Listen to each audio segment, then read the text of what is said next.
Hi, everybody. Welcome to another version of the Bruce Singer podcast. Very exciting version. First, I want to just say a bit about myself.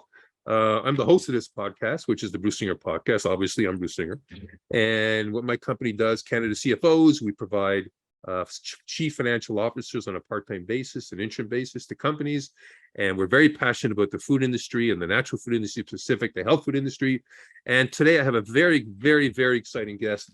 It's Adam Barnard, who's the Chief Financial Officer of Nature's Emporium. Before Adam shares his insights and thoughts, I just want to share why I had Adam on the podcast. I'm a huge fan of Nature's Emporium. I've been going there for probably I don't know how many years.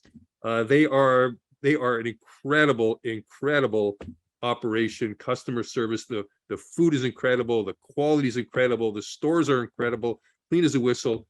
And I cannot tell you enough about what kind of fan that I am about Nature's Emporium. So I'm thrilled to have Adam on and he's going to talk about his team. We talk about lots of stuff. Okay.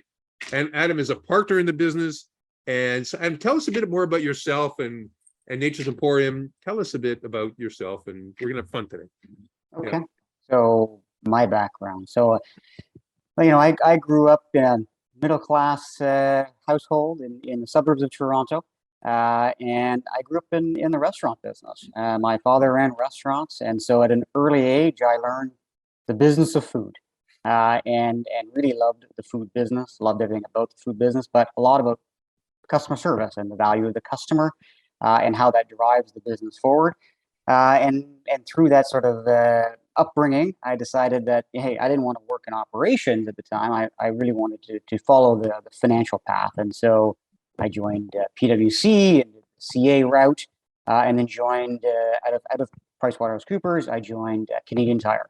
And throughout my career, I've had nothing but the best mentors and great career opportunity. I've been privileged to have such great opportunities to work globally through PwC in Ireland and throughout the United States, moving to Calgary and around.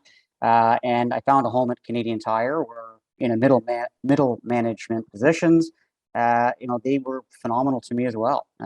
Helped me get an MBA, and that ultimately launched me back in the Toronto market, where I joined a regional grocer, where I spent 7 years of my career helping to build that business.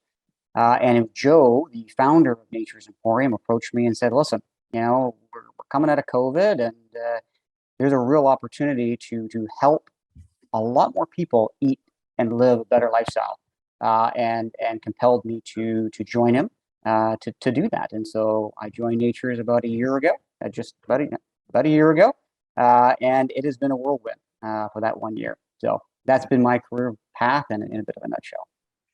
That's great. Thank you for sharing that. When you say also the whirlwind, I'm curious about the customer from the finance perspective. You've been there a year. How the customer service is absolutely outstanding. How do you do that? Because it's not a small operation. It's got a lot of people, and as the thing grows, can you share your insights on how your team does that? You bet. So it starts with who we hire. Yeah. And that's ultimately what's underpinning the performance of the business.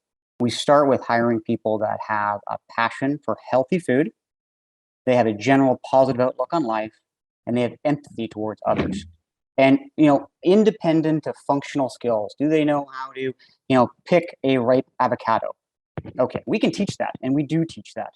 We'd rather focus on finding the right talent for the stores, because we believe that if someone, again, has that empathy towards others, they treat customers with respect, and they treat their coworkers with respect. And that I don't know if in my previous experience that's not been sort of a focal point of most retailers. They focus on the customer rather than focusing on the team.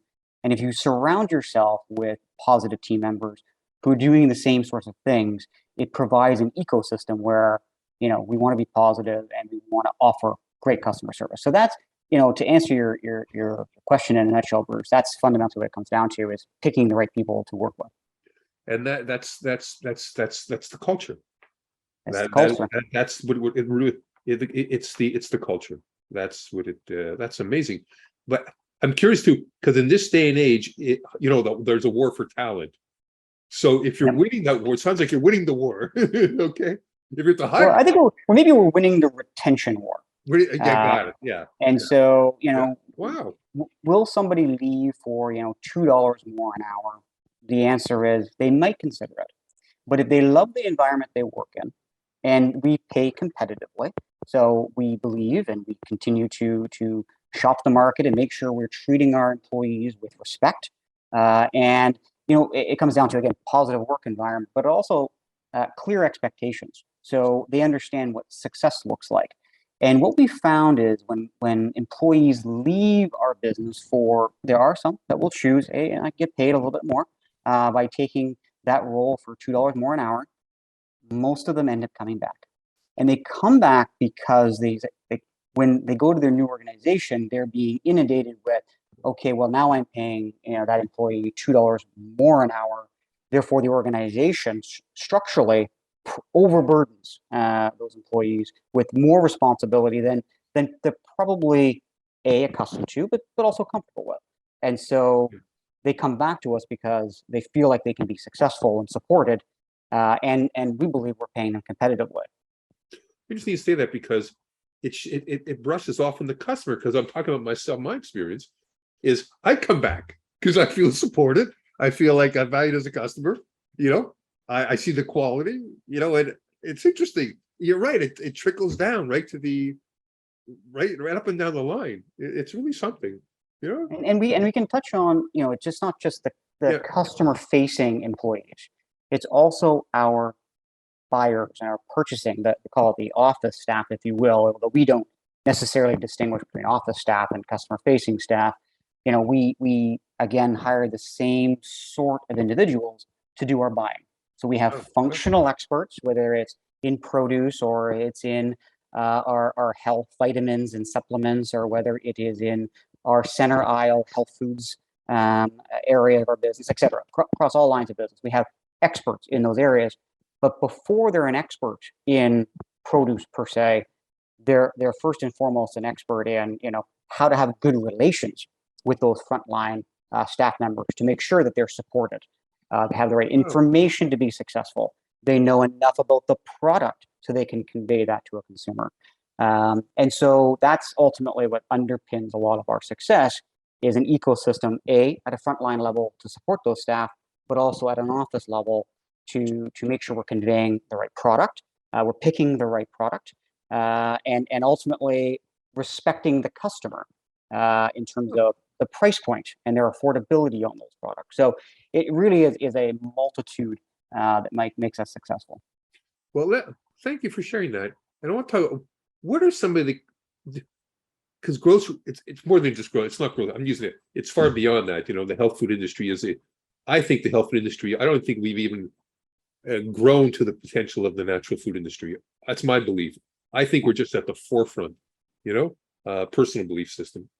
So what's the differentiation? Like, what are the key differentiation factors that make your organization successful? I will tell you, there's many factors that make the organization successful. But from a customer perspective, I believe that it is a one-stop shop of organic and natural foods. So when you come into a Nature's Emporium store, it is a 25,000 square foot, if not more, because the Newmarket store, for example, has just, because of the sheer number of customers to service, has grown into a 40,000 square foot store in order to service those customers. But a typical store is about 25,000 square feet, and it's a full grocery store. So you get everything from your produce, your meats, your dairy alternatives, and we probably have amongst the widest assortment of dairy alternatives, naturally because of a movement towards more plant-based proteins, as well as a full vitamins, supplements, and minerals, and not to mention beauty care lines. And so if you're into natural makeup and houseware products, so whether it be paper towels or toilet paper, you can get everything under one roof. And so from a consumer perspective, there's a convenience factor. And so we believe our key differentiator is ensuring that we're offering utter convenience to the consumer. And again, that's not just by the four walls of the store, that's the assortment inside the four walls. When you walk into a large format, 100,000 plus square foot conventional grocery store, you can probably find an organic banana and a organic granola bar or peanut butter, but you have to search. And so one of our key things is it's 25,000 square feet, but it is a fully curated assortment. We do not put product into the store which is covered in pesticides. So we believe, Amazing. we don't believe as an organization that a customer has to choose between broccoli that has pesticides and broccoli that doesn't have pesticides. We only offer one broccoli, and that is without pesticides, and that's why we only do 100% organic produce. And it's not to say that there's not a role for a conventional grocer. That is not it. But part of our winning strategy is our consumers, or we believe that the health food consumer fundamentally is looking for clean product, and they shouldn't have to choose or make the choice within inside the four walls of the store. It's a great point, because like when I do it subconsciously, and when I come in, I trust everything I buy, I know is okay. I just have to choose, do I want dates that day or bananas that day? Or do I want to have apples? But I know it's because I do it subconsciously now, it's trust. It's consumer trust. It is, especially when you're busy, right? And in a COVID world, customers had more time, so they could be a little bit more cautious or selective in terms of where they're spending their time. But as people become busy again, it's tough, especially when you're raising a family. I've got a family. I've got two kids. I don't want to have to spend an hour and a half to 2 hours in a grocery store. I want to be able to spend 45 minutes. I want to be able to get in and out and know that my kids are eating natural product. One thing I'd like to add, which I noticed, is you're a very big supporter of local. Very big supporter. And the smaller guy, like the local brands, and some of them are great artisans, we call them, and you have a tremendous selection, which I just wanted to say that also I've noticed that, because I like stuff like that. And I think that's wonderful what you do. It's everything, it's everything. It's basically a winning operation. And well, it goes in the name, Bruce. So Emporium, Joe, the founder of the business, brilliant man. He has always believed that an emporium, by definition, is if there's a good, clean product and it's authentic, especially if it's local, we have an obligation to list it and do so quickly. So to minimize any bureaucracy around listing a product, whether it's price, quantity, all that, supply chain administration that does have to go with it. We have an obligation to list it because consumers are going to be looking for it, and they want to know that if there's a honey and they can buy it in their local store downtown, they should be able to buy it in our store as well. And what else? You mentioned about honey goods. Lots more to talk about. This is great, by the way. I love this. What about? I've noticed more and more. I went into the store. There's more of a shift to your private label. Can you share the? We can chat about that. Yeah, so we've had private label for wherever. I don't know how long, but longer than many. And so the role of private label, first and foremost, it's under a brand called Always Organic. Now we have a secondary line, which I can get into in a minute, but Always Organic is our private label brand. And so the role of private label and the expansion of private label is really in the context of the inflation conversation. And so one of the hot topics of today, being August of 2022, is food inflation, right? And consumers spending a lot more, not just on food, but on everything. And so cost of living continues to be problematic for a lot of households. And so the role of private label, of which we have hundreds of products, the exact number, well, we're listing probably 7 to 10 a week in terms of private label products, is really a byproduct of consumers that are more price sensitive. And so within our customer group, there is naturally going to be a segment of those customers that are more price sensitive than others. And so they're, for individuals that are loyal to their coffee brand or their peanut butter brand or their olive oil brand, look, we want to make sure we have it, and our commitment to our consumers, we will always have it in stock.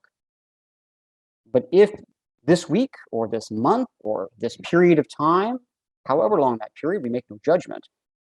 Price is a concern. We want to make sure that you can continue to do your full shop with us.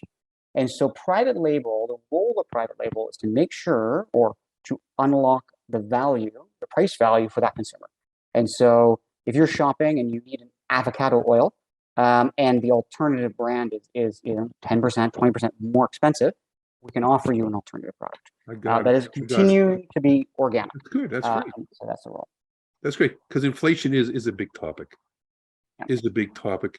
And is there anything else you can share about the what's going on in inflation from maybe some advice or something? Because that is a big issue for like suppliers and things like that. How does anybody deal with that? Lots of things.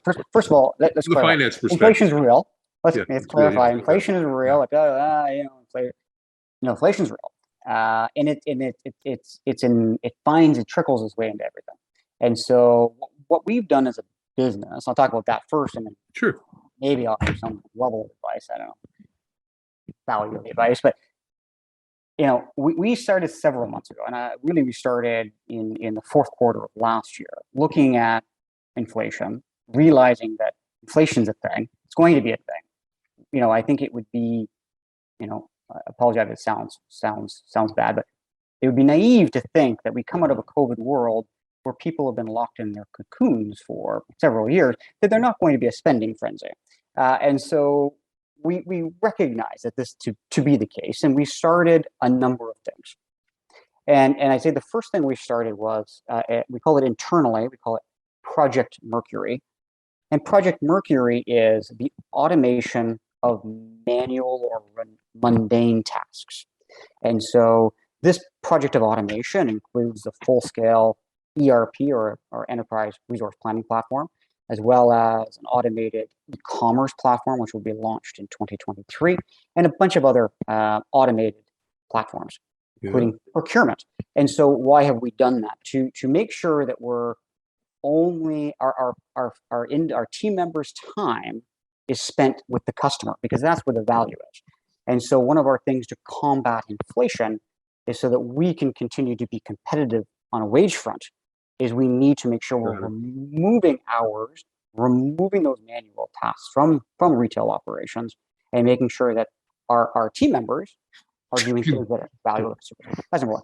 Number two is strategic sourcing and how we're buying.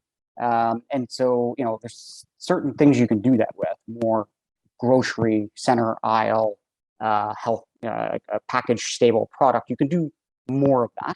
Produce, less so.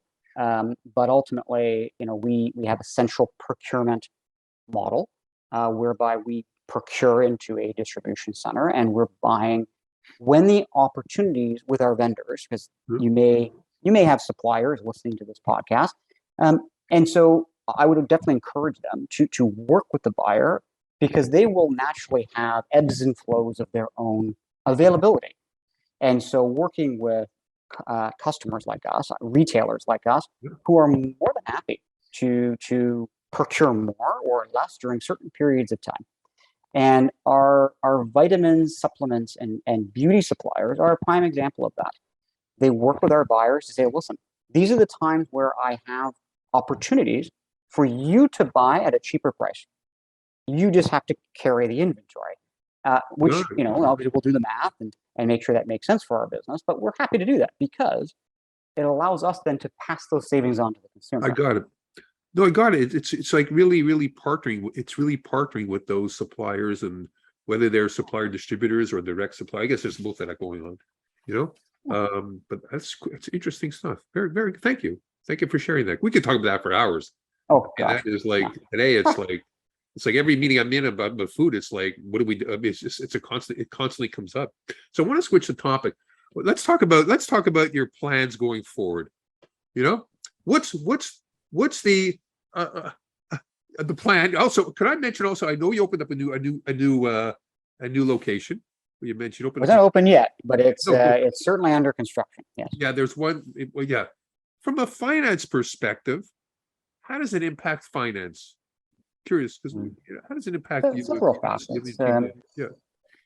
So Bruce, that's a great question. Opening a new store, a typical store in any retail environment could be as little impact on finance or have a lot of impact on finance. And so because of the culture that we have inside of Nature's Emporium, it's a collaborative process. And so it starts the role of finance, as is the role with store operations, as is the role with our purchasing department, collaborative approach around a table, maybe not the best COVID-friendly environment, but ultimately around a big table where we plan the store. And so we plan, how do we think customers will walk the store, right? If you're a lunch customer, or you're a full grocery shop customer, or you're coming in for a healthy smoothie, you're coming in for that specific reason. So we map the store according to what we think these customers are looking in terms of product assortment. And from there, we do the math around, okay, how many customers will come in the door? And we use market data to do that. What's the population? What is their demographics? It sounds, but it's not overly science. It's more around, what is the health aptitude of those consumers, and ultimately we can estimate, not a perfect science, but we estimate how many consumers will walk in the door, and really what they're looking for. And from that, then we can determine what the size of each area of the business needs to be, and that's really where finance plays the biggest role. Is making sure, collaborating with, helping with the math around what's the right size, does that make sense, and can we make sure that we can offer these products and services to the customer at a compelling price, and I that's one of the things that we make sure we can focus on. We have to make sure we're always competitive, because ultimately food is one of those things you buy it every day, and so price is typically a consideration most of the time, and so therefore we want to make sure we're doing so economically. Wow. As it relates to opening, I will add on, as it relates to then getting closer to the store construction or store opening, finance plays a critical role in making sure we have the right staff, they're treated correctly, their payroll is set up correctly, they got the right benefits, all of that kind of administration stuff, vendors. Hey, do we have purchase orders issued for these folks? Make sure we get paid them on time. Bruce, you mentioned we have a great reputation with our suppliers. The reason we have such a great reputation is we pay them on time. And so we don't believe in dragging our vendors. I know the food industry has a bit of a bad reputation for that. Certain ones who shall go nameless. Yeah. There's one particularly shall go nameless. Yeah. Interesting, because it's really role plays. That's the strategic role that finance plays. You know what I mean? It's you got to be a lot more strategic in everything, in the facts, and another big topic. That's wonderful. That's, I think, incredible. You have it down to a science. Well, I don't know that I have it down to a science. I think you talk about the role of finance. That's an interesting question. Yeah. Do you want to probe a little bit on role Sure, of finance? I'd love to hear it. The role of finance. Yeah, the role of finance in a rapidly growing and amazing health food retailer. Yeah. Okay. I would say that the role of finance is to minimize waste. And I say waste is to help the frontline individuals or the buyers or anybody in the organization realize where waste is. Because I think there's an environment where you get into a bit of a path, right? You get your daily routines, you get your checklists, you're doing your thing while you're helping customers along the way. And sometimes you lose sight of trends. And so waste is created. Now, when I say waste, it's food waste, also time waste. And I would say the role of finance in today's world has less to do with food, albeit food is still very important, is more to do with time. Where can we save time through business process automation? Where can we save time through changing how we approach the product offering to the consumer? And so that's where most of my team spends their time, helping the business have the right information to make the right decisions day to day. And so that's fundamentally my belief, our belief, the role of finance. Yeah. So one last area. So if you could share, what is the future? What's the plan? What's the plan now? Okay, well, Here. it's we're trying to be more convenient to more people. That involves opening more stores. So you mentioned our newest store, which was been announced, and there'll be more being announced, more to come. I can't share Amazing. that yet, but we're very excited. The demand, customers are looking for healthier options, which is very exciting. We are so motivated by consumers asking for more and more, and more customers coming to our store each and every Amazing, week. amazing. And so we're very excited about that. And so that's brick and mortar growth is certainly in the next few months, the next several years, and also advancements in sort of e-commerce. Although we do fundamentally believe over the next few years, brick and mortar or physical store is certainly the preferred customer channel. It is, yeah. But e-commerce and sort of, I call it the updating of our existing e-commerce approach is sort of on the horizon. Well, new stores is good for me because I live in North York. Okay, so I sometimes in traffic I drive up to the store in Maple because I Okay. want to go to Nature's Emporium, and I'll schlep in the winter an hour because I don't care about the cost of gas because I see the value. You know what I mean? Just to shop at Nature's Emporium, and And we're grateful. Thank you. Thank you for that. it's a great We're no very because I know in a stock I know what I'm getting. I do go out, I know what I'm getting, and I really this has been a lot of fun, very insightful. Adam, is there anything that I didn't ask or we didn't talk about that you'd like to share that we should have shared? Because some of we know in these interviews are so ad-lib that anything that you think the audience might want to know that I maybe forgot or didn't ask, I think we're good. You know what I mean? No, I think it was a great conversation, Bruce. It Thank was you wonderful, so much wonderful. for having us. It was very inspiring. Thank you so much for doing this. I really appreciate it. And thank you for sharing. And so we're going to sign off. And I want to thank Adam. I want to thank everybody for listening. And Bruce Singer saying till the next one and have a wonderful day. Bye-bye.